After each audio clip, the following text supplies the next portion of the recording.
Schaeffler, c'est un des leaders mondiaux de l'intralogistique. Donc le périmètre, c'est toute l'automatisation dans les entrepôts.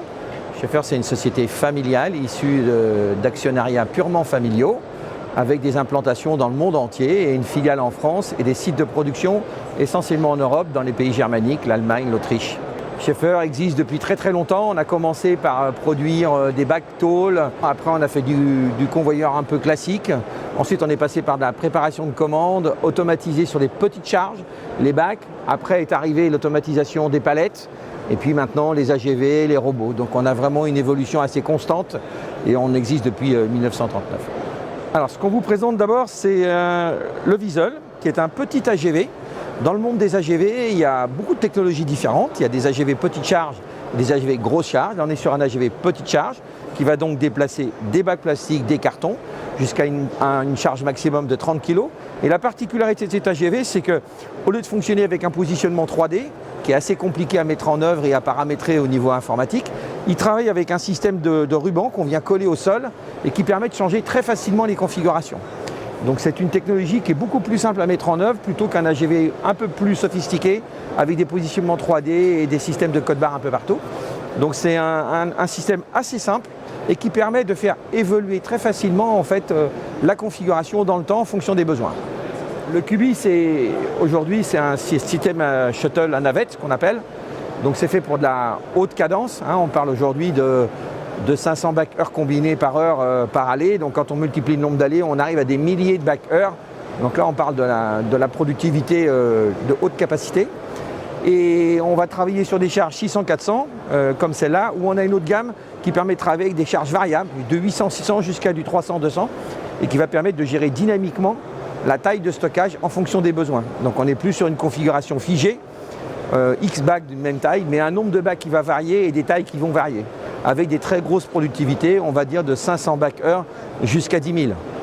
C'est un challenge pour les entreprises parce que, premièrement, il faut comprendre leur business, qu'ils puissent se projeter sur l'évolution et qu'on soit capable de présenter un niveau d'automatisation qui va correspondre à leurs besoins et à leur vision d'évolution dans le temps. Et donc ça, c'est ce que nous, on sait très très bien faire. On a beaucoup d'expertise là-dedans et ça nous permet en fait d'étudier de façon très précise les process du client, son marché, et de se projeter sur une solution qui a déjà fait ses preuves et qui va pouvoir travailler de façon efficiente dans un délai qu'on maîtrise. Le principe même de l'AGV, c'est qu'il est ce qu'on appelle scalable, c'est-à-dire que je vais pouvoir investir 2 AGV et quand mon business va évoluer, je vais pouvoir le faire évoluer.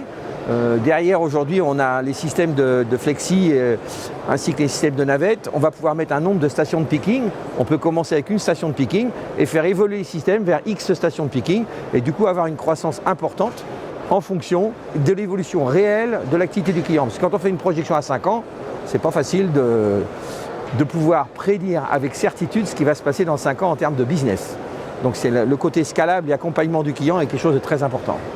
En fait, on a vraiment toutes les tailles d'entreprise. On va avoir des PME à 50 personnes, on peut avoir des startups dans le monde du e-commerce et on a aussi du tertiaire, de la pièce détachée, de l'agriculture, de l'agroalimentaire. On a vraiment tous les secteurs en fait. Évidemment, plus l'automatisation est importante, plus la taille de l'entreprise grossit aussi. Il y a quand même une certaine corrélation entre les flux et la taille de l'entreprise, puisqu'on ne peut pas faire beaucoup de flux avec peu de personnes malgré tout, avant d'être automatisé.